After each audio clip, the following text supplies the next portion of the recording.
The following is a presentation of the TNH Podcast Network. What is he saying? Joel Embiid will find a way to make me more mad every single time I watch him.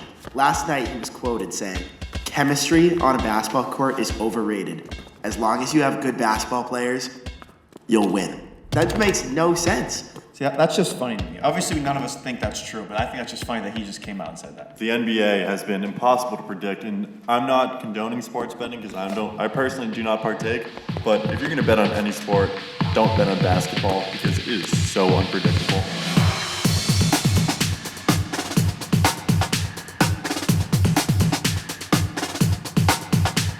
What is good, everyone? Today is Friday, May 3rd, 2019, and welcome to the 6th episode of the Hoopcats podcast on the TNH Podcast Network. My name is Sam Eggert, and I am here back with the goddamn gang, Yanni and Matt Erb. Boys, how we doing? You heard. What up? And we also have a very special guest today on the podcast, our producer, Mr. Benjamin Strawbridge. Ben, how are you? I am honored to be on today. Yes, I am alive. Today we have a remarkably special episode. We have Ben's technically our first guest, but we have our second guest also. We have an interview with Doug Rodoski, a graduate student here at UNH. He is an old-time basketball fan, has been following the NBA since approximately the 1970s. We have a great interview with him today.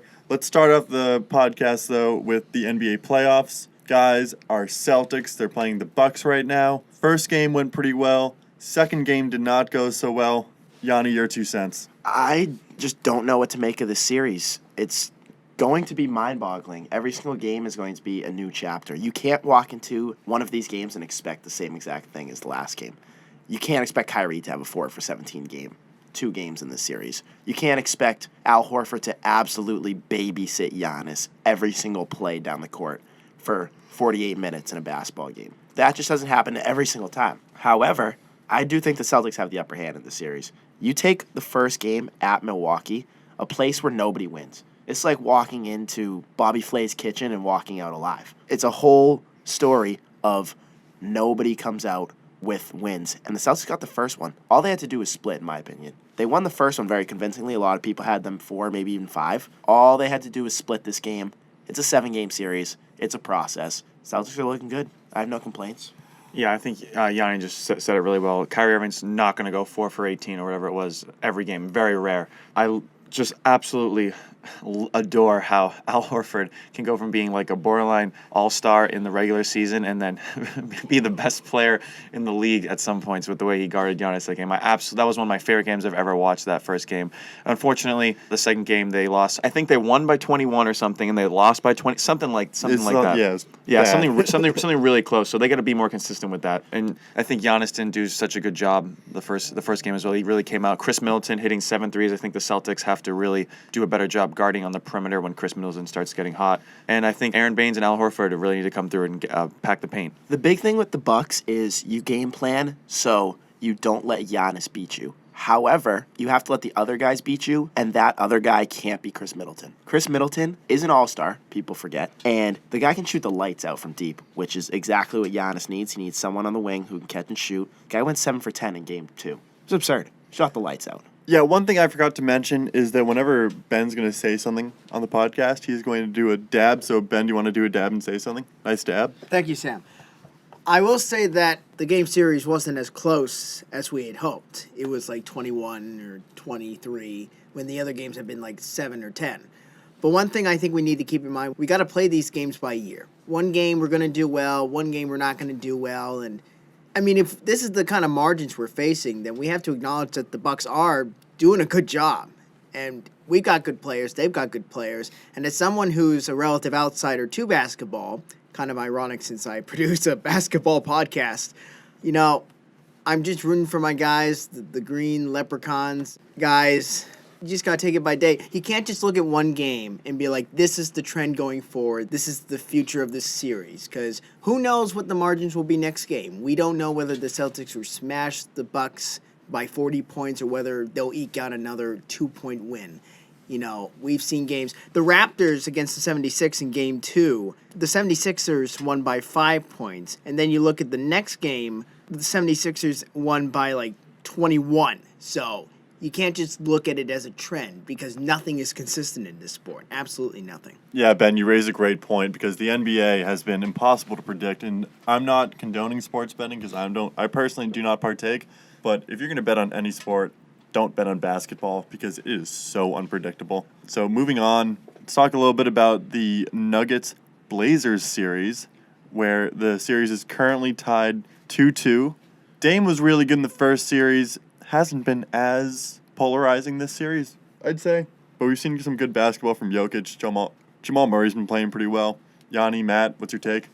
You know, it's weird. I think Lillard had like a 30-something point game the first game, and they lost. And then CJ and 39 points. 39 points. And then the second game, I think they combined for, I want to say nothing more than 20, really low 20s. CJ's been so underwhelming. Yeah, he has been. And they won that game by like 15, which is interesting. I know Jokic didn't play tremendously that game, and I was actually watching that second game live, and Denver out-rebounded Portland like 25-5 or something ridiculous, something along those margins the fourth quarter, but Denver just couldn't hit shots. And if they were rebounding and making those shots, they could have easily won that game. But unfortunately, Denver's showing their young talent and their, immaturity when it comes to stuff like that. Denver's a really good basketball team, but we talk about this a lot. I don't think they can win without a guy. You can make a case that Jokic is their guy, but I don't think they can win without a guy, a Kyrie Irving, a LeBron, sadly. I don't want to, those words just came off my tongue and I was threw up.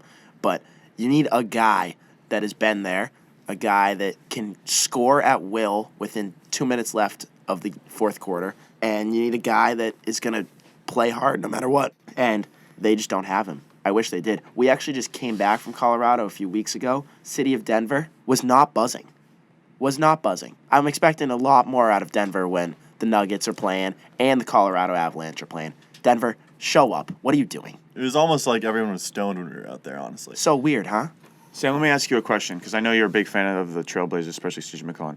Who's more important to their team, Damian Lillard or Nikola Jokic in this series? In this series, I would have to say Damian Lillard. My main reasoning is that the Blazers do not have as much depth as the Nuggets. I think that the Nuggets have, not to say more star players, but they have more players that can carry a load. So I start with Jamal Murray. Jamal Murray is not the most consistent player in the NBA, but he's the kind of guy who can pop off and score 50 points, as we saw, or 47 points, as we saw when the Celtics lost to them in Denver early in the season. Gary Harris, not having the best season of his career, but he's a good player. Paul Millsap has proven that he can carry a team as he did with that Hawks team. I know they had that first-round exit a couple years ago, but you look up and down their roster, Torrey Craig is a defensive stopper. He really does a lot of dirty work. You can say the same about Malik Beasley, who might be a better scorer than Craig, but he's still a good defensive player. Mason Plumlee, underrated big man, works very hard under the boards. Shout out Duke. Monte Morris, one of the best backup point guards in basketball. And Will Barton, you talk about an unpredictable player. You look up unpredictable in the dictionary, Will Barton's face comes up under that because you never know what he's going to do. And also, interesting stat I'm looking at right now, Mason Plumlee had 5 steals last game. Who would have thought? I would have. Duke Hart, that's the brotherhood on defense. That's what we like to see. Yeah, so that about wraps it up for or Ben, you have one thing you want to say? I saw a dab. Yes. That was a dab. One thing I'll say about this Nuggets team especially, it seems like the Blazers and the Nuggets have a very contentious relationship right now in terms of this series. Because I just read about this thing in the CBS NBA, and apparently there was this fight in Game 2. This happened last night, where Blazers center Enes Kanter collided with Nuggets wing Torrey Craig, and apparently Craig is suffering from some nasal contusion. Yeah, he broke his nose. He was bleeding all over the court. And he had to wear some protective plastic mask at some point, and the fans are reportedly ejected from the game. There are fans ejected from the game. Did you guys know anything about that, about fans being ejected from this game? I did see the encounter when I was lazily watching this game. However, I mean, it's just NBA. The fans should have been ejected, I guess. If they actually want to show up and beat Denver, then be there. All right, so that about wraps it up for our NBA playoff talk. Now you will hear our interview with Doug Rodoski. All right, and we're here with Doug Rodoski. Doug is a current graduate student at the University of New Hampshire, and he is currently with the Army Reserve. Doug, how are you today? Very good, and I want to thank Sam and Matt for inviting me today, and looking forward to talking some basketball. It's a very exciting time of year. Yeah, we're very happy to have you. So, Doug, we're going to talk some old school basketball with you. And from what I can tell, based off the Rick Barry jersey you're wearing right now, you're a Warriors fan. Yes, my first original, and this is the throwback jersey, was Rick Barry, who retired in 1980 with Houston, but most of his years were with San Francisco and Golden State with some ABA years in the middle. And he was a very temperamental, maybe not popular personality-wise, but a very skilled player, and I always called him an earlier version of Larry Bird, up forward who can score and play the passing lane, steal the ball, and a very great shooter. I think what made Barry so special is that he could shoot from literally anywhere on the court. And there weren't a lot of guys like that at that time. Right. Emphasis was a little different back then. I can remember growing up watching basketball in the 70s was a lot of emphasis on the half court and the mid-range outside shots. And the long-range shooters were few and far between. I think Barry would have really padded his scoring statistics in this day and age. A lot of his shots were from like 25 feet and beyond. But that was just what he was good at. And earlier, before he had knee surgery, he was quite a slasher and driver, similar to Jordan and some other players. I didn't know he had that kind of athleticism. I appreciate the current players, and I'm a fan of the current players, but a lot of times I'll go back to being a Knicks and a Warriors fan. I'll look at the 70s teams on YouTube and get a kick out of how good they were and how athletic, and I definitely have footage on my computer of Barry getting alley-oop passes for dunks when he was younger. And then also he was more of an outside shooter as he got older, but very athletic. In fact, his last year with the Warriors in 1978 was right about the time I started watching basketball. And I can remember him playing all 82 games, at an advanced age, and scoring 23 points a game, and very effective in his 30s as well. What's interesting about these Warriors teams is that I feel like after Rick Barry, I'm looking at their rosters, and I don't really see a lot of amazing talent around him. Oh, yep, that I had listed on my sheet here as one of my favorite all-time championship teams was that 75 Golden State team, and that was actually supposed to be a rebuild year. Keith Wilkes, later Jamal Wilkes, was a rookie, and the other players were like role players and rookies like Phil Smith as well. And what he did was that particular year, Barry was named captain, averaged 30.6 a game, and was in the top 5 in steals, and he was always up there in free throws. So he kind of pulled together the remnants of previous great teams, and then made guys better. So, Doug, I just want to thank you for coming on again. We appreciate that. Now, I have a bunch of questions to ask you. I'll ask you throughout this interview, but we'll start with the Golden State stuff. Mm-hmm. How did you feel about Kevin Durant's move in 2016? I know that across the board, a lot of people, criticized it, reinforcing a team that was already rich in talent. Personally, I kind of feel about him the way I felt about LeBron James before he went to Miami the first time with Cleveland and then to Miami, is that I wanted them to go to my New York Knicks. I'm from New York originally, and I know the Knicks had cleared a lot of space for LeBron a few years ago. And I kind of felt that way about Durant, and that's why I'm excited about this upcoming offseason, is that it's great that Durant, I was watching him the other night, and he's just so dialed in with his shooting, and he's a great team player and a great guy. I'd like to see him on the Knicks, and I think that's something on his resume. I was reading on some websites that, his fan base and his personal friends think that would be good for his resume to kind of lift a team by himself. I think the Knicks would be great for him. Now, you said that you've been a Golden State fan for a while now. Mm-hmm. Now, I ask you that Kevin Durant question because I'm a big Kevin Durant guy. I think he could have made better choices, but I didn't think it was necessarily a bad choice that he went. Mm-hmm. And that's why I asked, because you've been such a fan. Now, when Steph Curry was drafted in 2009, did you like the pick at the time, or were you skeptical? I can remember watching the draft with a friend of mine that's the same age at his family's house, and we were praying for the Knicks to get Steph Curry, and they missed him by one draft position. And now when he went to the Warriors, Don Nelson had been brought back as their coach in the 2000s. Nelson coached them in the 80s and early 90s. And then Don Nelson was a talented and temperamental coach, and he didn't give Curry a lot of playing time at the beginning of his career. And it took other coaches to kind of bring that out of Steph Curry. And then also he had the ankle problems, which appear to have been rectified, and just a great young guy, family guy, an exciting player who can play defense too. So it took him a little while because of the ankle injuries and also his original coach not playing him a lot of minutes. But when he hit his stride, and then finally with Steve Kerr as coach, really brought out the best in him. So I'm a big fan of Steph Curry. I think he's great for the game and for the Warriors. I remember when he first came along thinking that backcourt was just going to be so elite between him and Monte Ellis. I thought that was going to be the future of the Warriors. And I thought that was going to be the perennial playoff team we were going to see for years to come. But I was mistaken about that when he got sent to the, where'd he go, the Bucks? Is that right? I think. Yeah, I think so. Yeah. I believe so. And it's interesting that we bring up that draft because you look at the top 10 picks. Blake Griffin, obviously, first overall. He's, in my opinion, a future Hall of Famer. James Harden went third overall, another future Hall of Famer. Other than that, Hasheem Thabeet to the Memphis Grizzlies, major bust. Tyreek Evans, he had a good rookie season, but I think you could call him a bust going fourth overall. Rubio, where do you stand on Ricky Rubio, Doug? I know he's moved around a little bit from one team to the other. I think he's a great facilitator to a team that has some shooting talent already.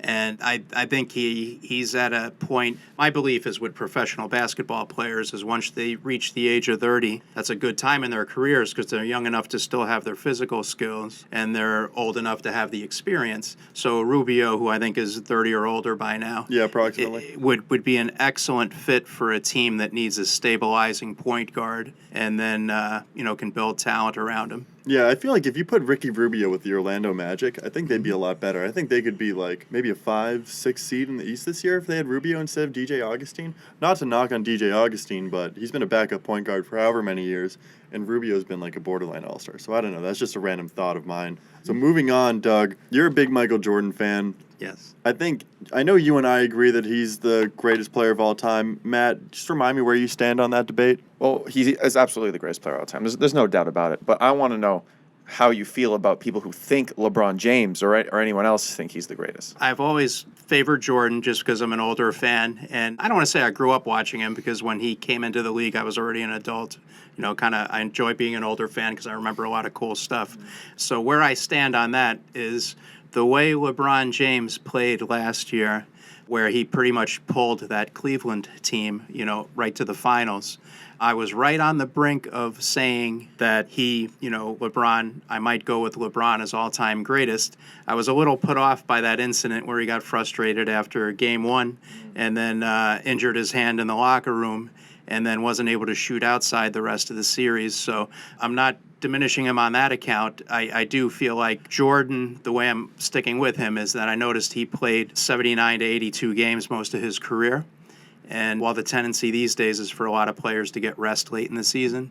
So on account of durability and consistency and 2 sets of 3 championships, and also how he almost pushed the Washington Wizards into the playoffs in 2003 as a 40-year-old, playing all 82 games and still scoring 20 points a game. I vividly remember that because I got to see him play in his final season. I would say just based off of consistent greatness, I still kind of side with Jordan. That being said, I got a lot of respect for LeBron, and he harkens back to a lot of the great players with his skill set. Yeah, LeBron's a top 3 player of all time. I can't deny that. But I think the biggest kicker for me, and I don't want to turn this into a huge LeBron versus Jordan debate, but Jordan played however many minutes he was going to play in a given game. He was going to give you 100% effort the entire way through. LeBron, time and time again, we see him, even in the playoffs, waiting on the backside on the defensive end of the court after his team commits a turnover, or he's in the backcourt when his team commits a turnover, and then he doesn't run up the floor to play defense, and it's a 4-on-5, and they give up a bucket over and over again. That's a timeless thing. And then in addition to that, I don't think anybody bitches and moans more than LeBron when it comes to a bad call. He's the biggest complainer I've seen in the history of the game, and I think he's the cancer that infected this entire league with this era of people. Like, I know the reffing isn't good. I'm not sticking up for the refs. But just in terms of the body language and how immature these players look on the court when they're complaining about it and how they literally are on the verge of tears at times, it's just nauseating to me. To be fair to LeBron, he's only been ejected once in his career. So I get what you mean. I think he does complain a lot, but he's never taken it to that level where he's in the ref's face and that he has to get a problem with that. That aspect of it I do respect, but it's just like the fact that he's doing it as often as he does is what annoys me. And Doug, I think you bring up a great point with last year's season. The way he played all 82 games, and I watched a lot of those Cleveland games in the playoffs. What a show he put on, and that's why I was so disappointed with how he played this year with the Lakers. I know he was injured. I know different things were going on. I know he's Hollywood now, but man, just seeing him play, I don't think he didn't. I'm not going to say he didn't put in his best effort, maybe because it's age, but he clearly was not the same player as he was last year in Cleveland. So, Doug, one argument that people like to make is that Jordan had a lot of talent around him, and that's what puts him over the top. LeBron had a lot of talent around him too, but then again, we had that year last year where LeBron proved that he can make a finals run and really like play elite basketball with guys like Jordan Clarkson right next to him and Kyle Korver. Nobody really too amazing. Kevin Love is good, but he wasn't the same Kevin Love we've seen in years past. So where do you stand on that, comparing the supporting cast that Jordan had to the ones that LeBron had? Watching Jordan through his career, he was brilliant, athletic, quite the slasher who developed his outside shot a little later. He didn't win a championship until he was paired with Scottie Pippen, and then Horace Grant came on scene too as power forward. So definitely the presence of Pippen and Jordan together, they definitely fed off each other. Jordan, in fact, like reading the David Halberstam books, kind of took Pippen aside as a rookie and a second-year player, and, they did extra practice and stuff. So Miami and LeBron, there was a big three in Miami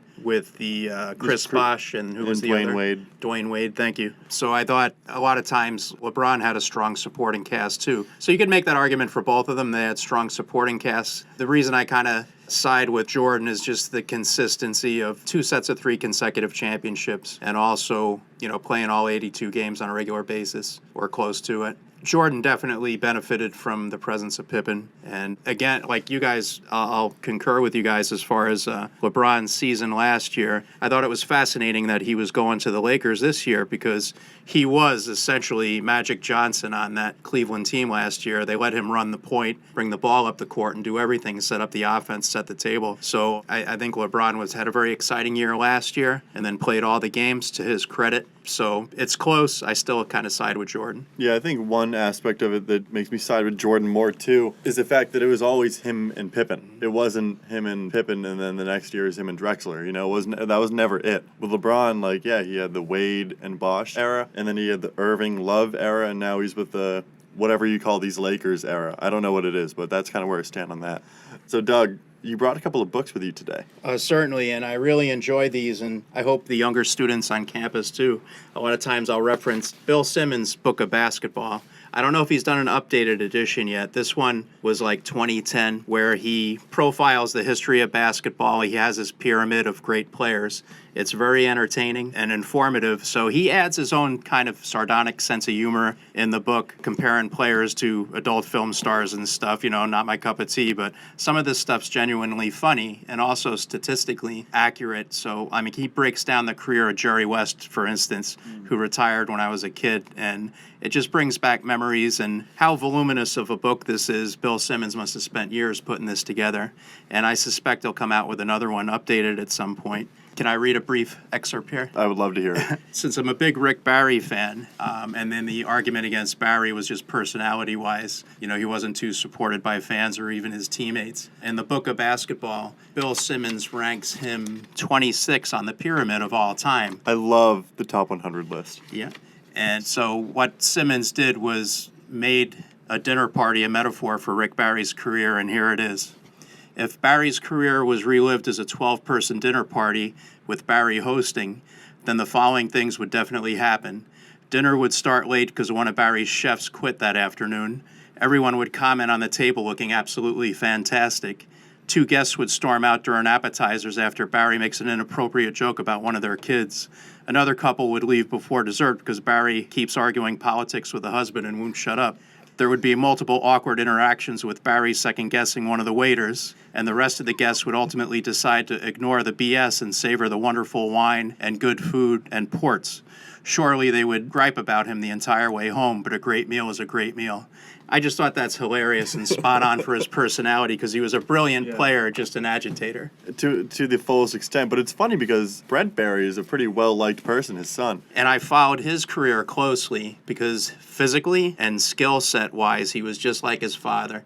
Built like him, had the same skill set, long-range shooting, could dunk it, could play the passing lanes, get steals, could get a rebound. So I enjoyed Brent, and his most recent son, Canyon Barry, finished his college career at University of Florida 2 years ago. I think he's playing in Europe. So 5 sons that all played NCAA Division I ball for Rick Barry. So quite a family. A lot of people forget that Brent Barry won a slam dunk contest. I believe, when he was with the Spurs. Am I right about that? With the Clippers. Oh, it was with the Clippers. Yes, and he reportedly admitted he went in on a lark. Somebody dared him to do it, and he wasn't expecting him to win.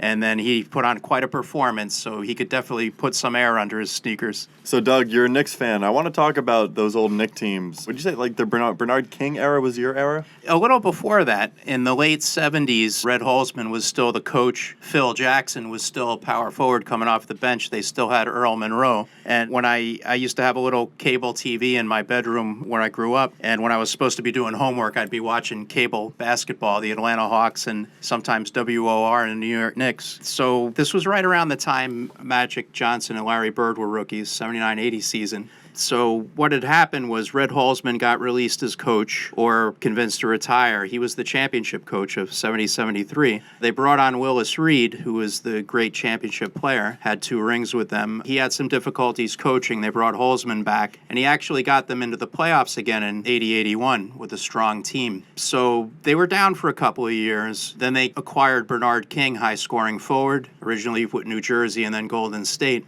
And Bernard King, high-scoring forward, game face, he's got a book out a couple of years ago, very good biography, carried them through 83, 84. They had a great 7-game series in 1984. I believe it was the semifinals with Bird and the Celtics. You can see those games on YouTube, very exciting. They were down again for a few years and then drafted Patrick Ewing. And in fact, this summer, when they do the lottery pick of who gets the draft positions, Ewing is going to represent the Knicks and draw the card for their position. So I'm very excited about the summer. And then just to wrap up real quick on the Knicks, the Ewing era, I would have liked if he had got a championship. They came close in 94. He battled Akeem Olajuwon, 2 great centers, and lost in Game 7.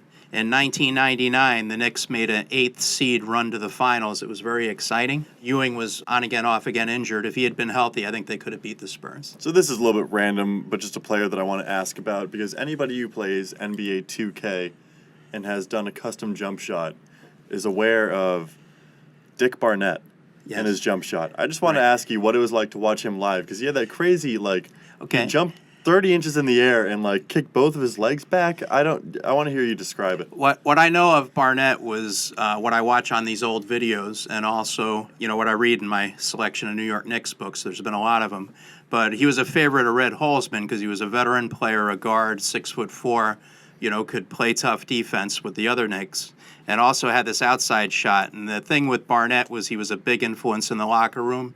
Joking around, keeping guys loose. And then he used to say, fall back, baby, when he released the ball.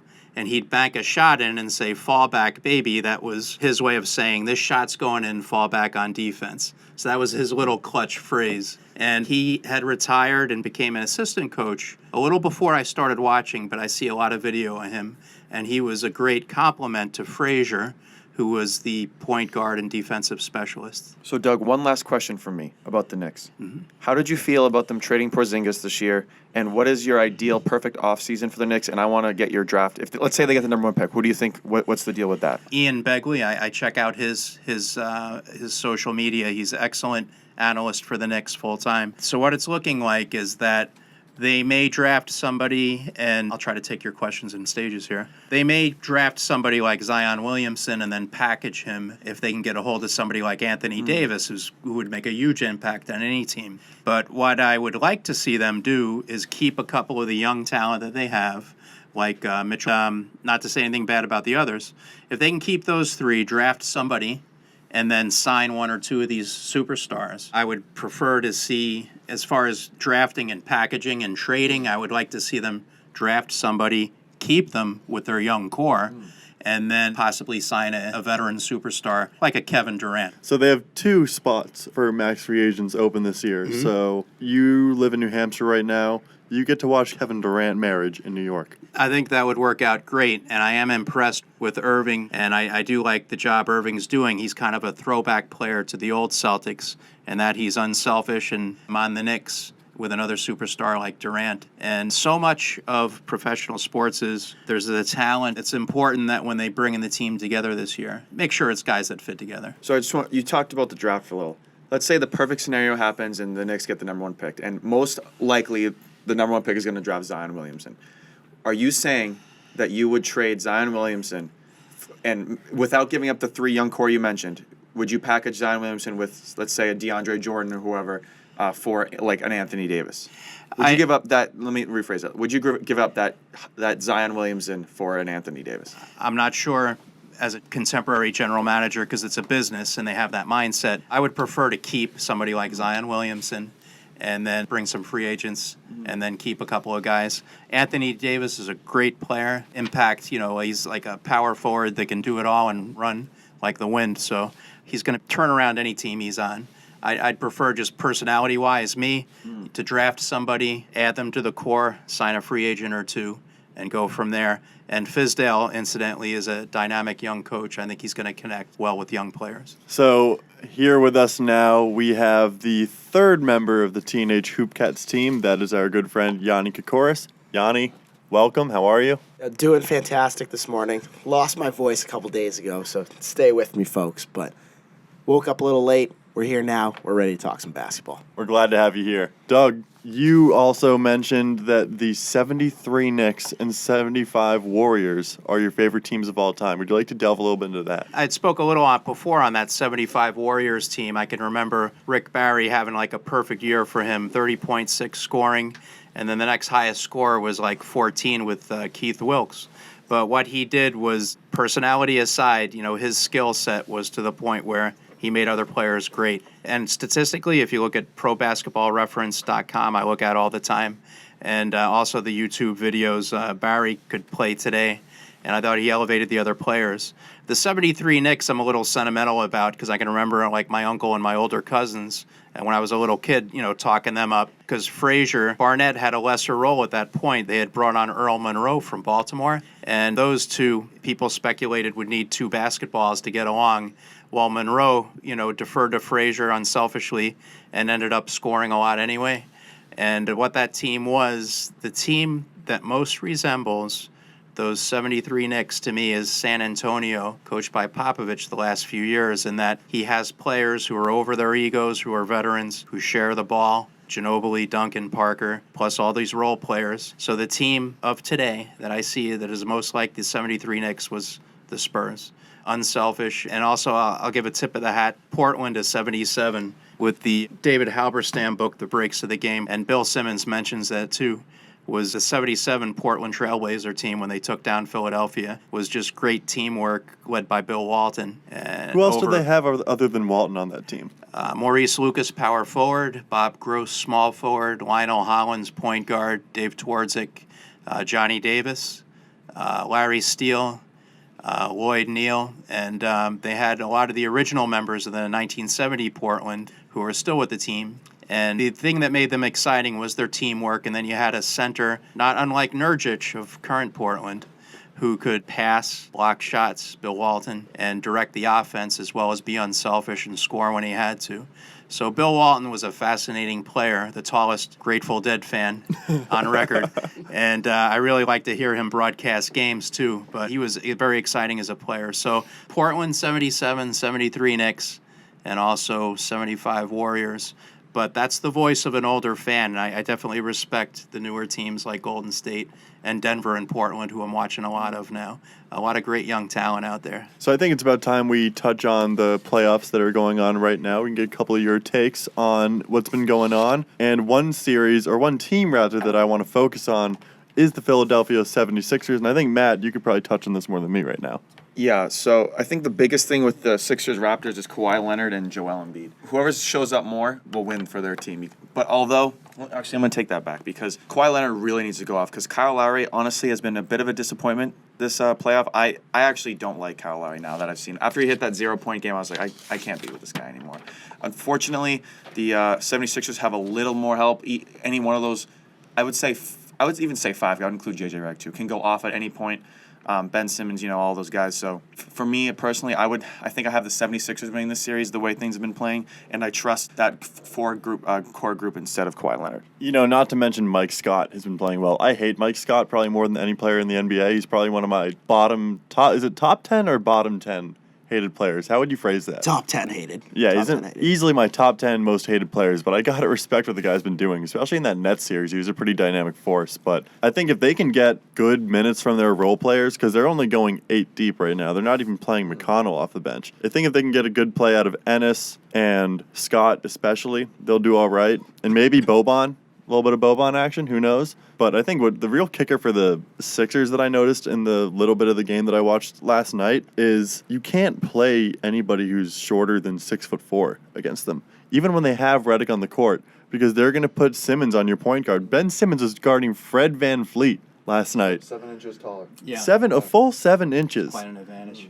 It's ridiculous. And like I saw him take a corner 3 and he got blocked from like a couple feet away.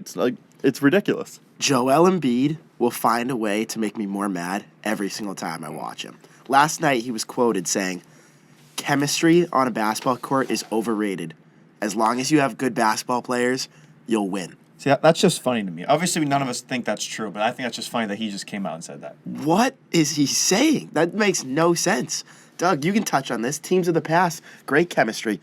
What? That book I'm referencing, Bill Simmons, the book of basketball, he interviews Isaiah Thomas, courageous player, multiple championships, great announcer and color commentator now. Isaiah said, the secret of basketball, it's not about basketball, it's about teamwork and winning. And it's very basic and it sounds cliche, but I think the more unselfish players you got out there, and there's some intelligent ones out there, and the influx of the high salaries might influence ego, might influence style of play. But, like LeBron, despite some criticism I have of him, definitely brings out the best in his teammates and pulls his guys along and supports his teammates. And he'll do unselfish stuff like, put out a word in the locker room about a maintenance guy who had a death in the family. He'll announce it at these press conferences. It's just, he's a great, great guy. And Steph Curry, too, teamwork. It sounds simplistic, but it's true. It's teamwork that makes it pay off. Can somebody remind me how many championships has Joel Embiid won? It's not coming to me right now. I don't feel like he's won any, but I just need a reminder. He's closer to -1 than he is to 1. So there you have it. Yeah. Then again, he's young, but still. I think he's one of the most entertaining players to watch other than Russell Westbrook. But I think to that point, I think Brett Brown is playing for his job right now. If they lose this series, I think they got to get rid of him. The Celtics loss was really disappointing for the Sixers because they had Simmons and Embiid, but they can't lose to this with this type of talent on their team. Absolutely not. On paper, they're probably the best team in the East if you're looking at them top to bottom. On the court, I don't think so. So if they win this series, do you think he's locked in for next year? Let's say, hypothetically speaking, they beat the Raptors in 6. Then they face either us, so the Celtics, or the Bucks, and get swept. I think an embarrassing loss to either team has him fired. But 6-7 games, I think he still has his job. Yeah, what about 5 games, would you say? I think 5 games, he's gone. Yeah, because I think that... 5 of the Bucks. I'd say 5 games to the Bucks, get rid of him. Any 6 or 7 to the Celtics, I'd say keep him. My criticism of Philadelphia is more towards management. I'm not a big fan of the process, and I'm convinced that things were set up such a way where they were okay with losing for a while so they could get draft picks and clear cap space. And I might take a lot of heat for saying that, but I think it's not a popular thing for me anyway is to have, when there's people paying high ticket prices and they might only get to see a game, once in a while, is when teams are on the. It looks like tanking, and I'm not a big fan of the process. So I would like to see the coach. I think any losing the teams done as they were stockpiling is not the fault of the coach. I'd like to see him stay with the team, beyond next year. And I agree with your logic, but you're a Knicks fan. How is that any different from what they're doing either this season or now, in general? Right, and I'm critical of the Knicks management too. The team is so wildly popular, not just in the New York area, but nationwide, that I believe the team makes money regardless of the record. And I still feel like it's cheating the fans that have been loyal all these years. So I've said this all along to my young friends on campus. I'm excited about the off season, but I dislike the process of how, they're clearing money, clearing cap space for the rebuild. That being said, it's out of my hands, so I am excited about what they turn up for next year. But I do definitely, the process with Philadelphia, I'm happy for the players that they're winning finally. And the process with the Knicks, I'm glad they have an upside for next year. I'm just not a fan. It sure looks like tanking. I'll draw some heat for saying that. But back in the day, you have a losing record, you sign a free agent, you get a high draft pick, everybody works hard, you make the playoffs. And now it just seems to be the standard where teams are okay with a couple or three losing seasons to build for the future, and that just cheats the fans. Anyway, that's the opinion of an older fan. I hope I'm not too cranky. So many of our listeners, Yanni, Matt, you guys know that I like the Nets a lot. The Nets have been an emerging franchise, really just this year and last year. And they have kind of gone a different route because they had the option. So you could say they had the option this year to decide whether to tank or to play for the playoffs. And they chose the latter, playing for the playoffs with guys who not a lot of people anticipated to be really competitive players. At the same time, they have 2 max slots open. Doug, are you nervous about the Nets taking over New York? I think it's healthy to have 2 teams in the metropolitan area kind of compete with each other. I do want to see the Knicks get the upper hand in any off-season moves. So there is some competition going on.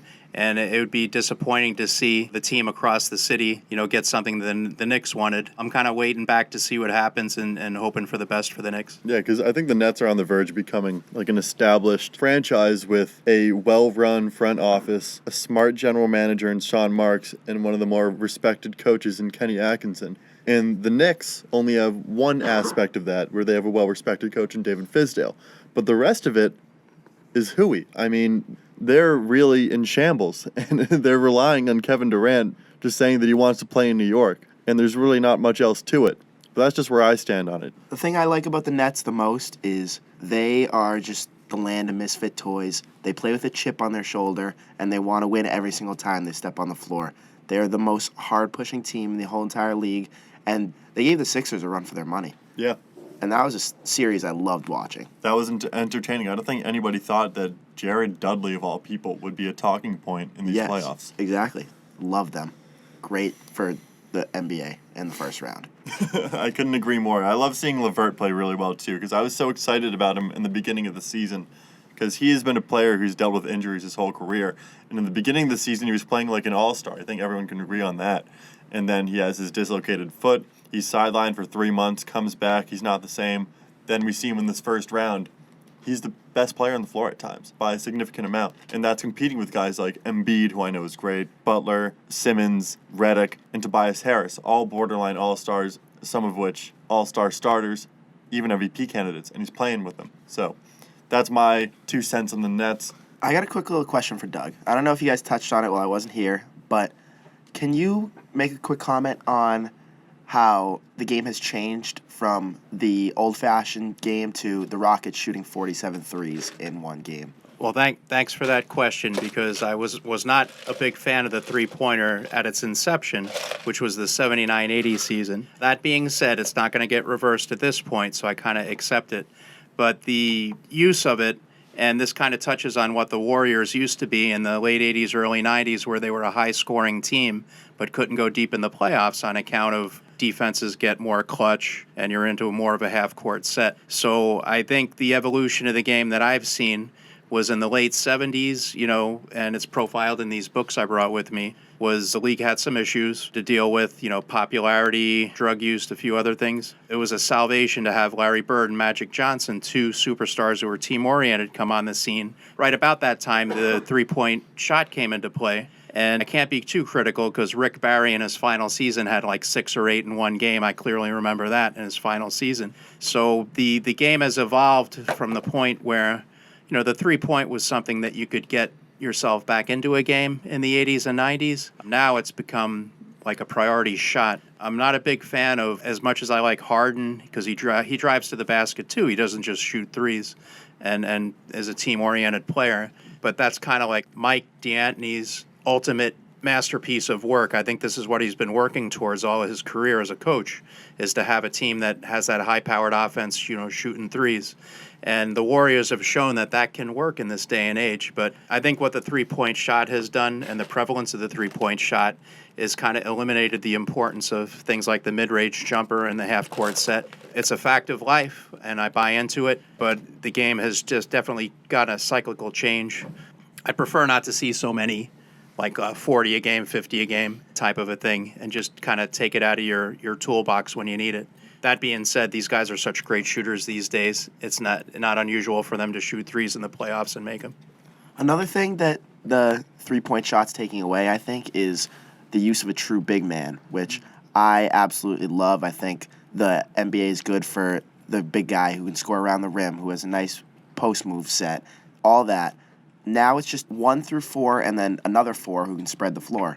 You see it with the Celtics starting Al Horford instead of maybe a true center. That's being taken away from the game because I don't think Al Horford's a true center. But they've been starting Baines. Correct. But even Baines now has developed a three-point shot because he has no choice. He has to because it's a spread-the-floor game. You don't see Baines with his back to the basket very often with a post fade. That's the only reason why Kendrick Perkins is out of the league. Exactly. That's the only reason. That's it. That's it right there. That's why. He'd be on plenty of 10 days right now if he wasn't. Hey, we should get him in the gym, get him shooting threes. Maybe he'll find a way back. I know he wants to get back into it. Who knows? Hey, every team he's on the bench for makes a deep playoff run. So legitimately. Or you know what? Maybe he's just saving himself for the big 3 this year. That might be what it is.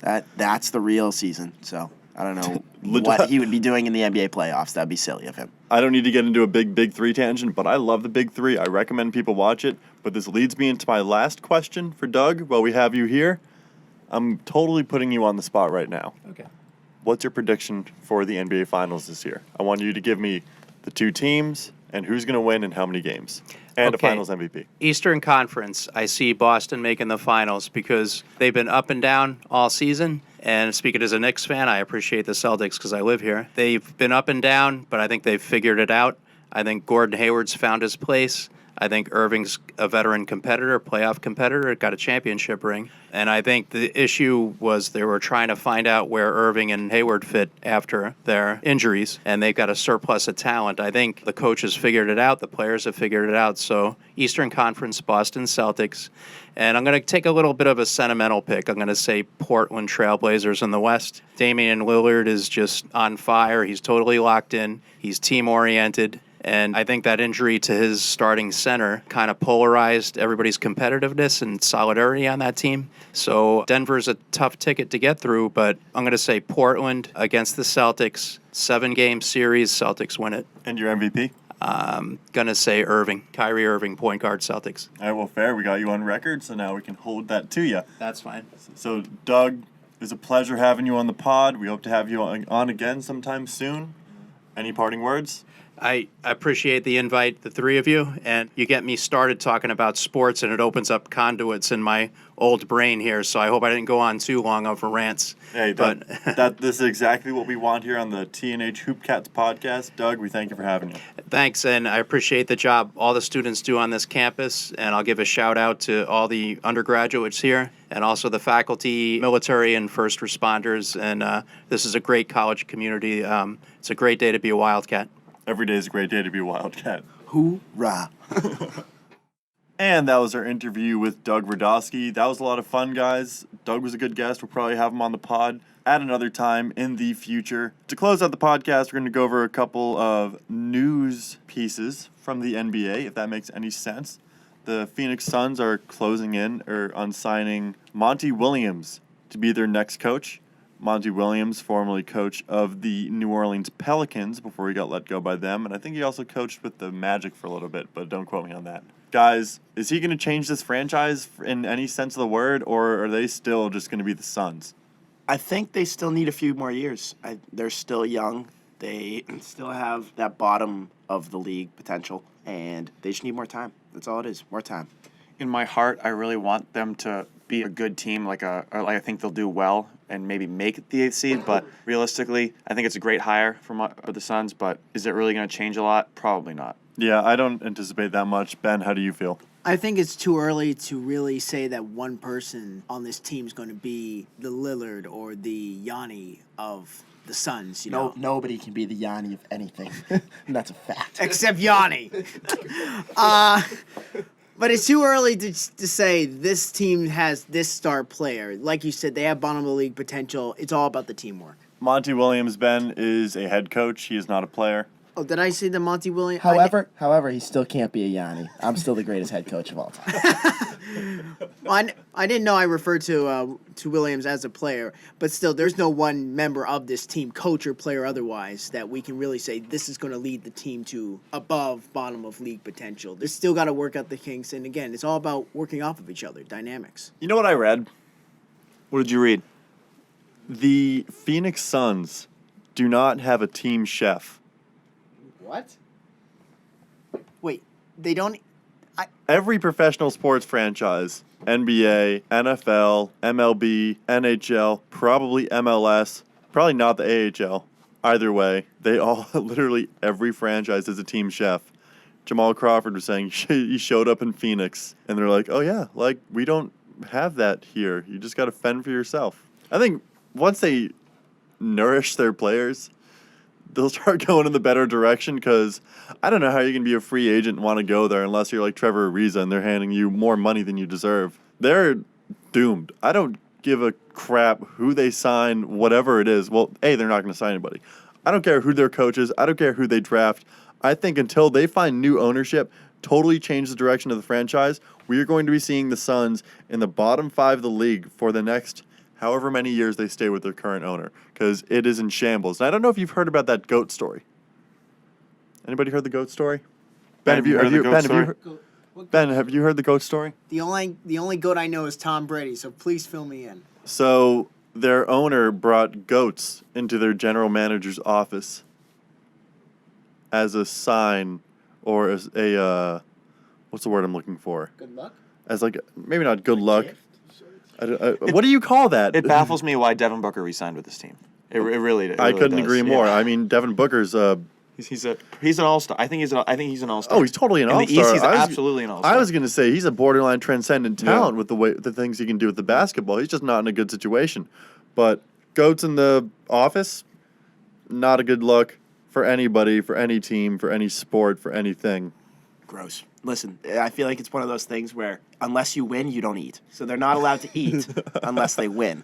And they're being punished accordingly due to their poor record. Do you think the goats pooped in the office when they were there? What else are the players going to eat? I don't know what to tell you. You were right about that. Are you referring to the goats, or are you referring to the goats' other gifts? Oh.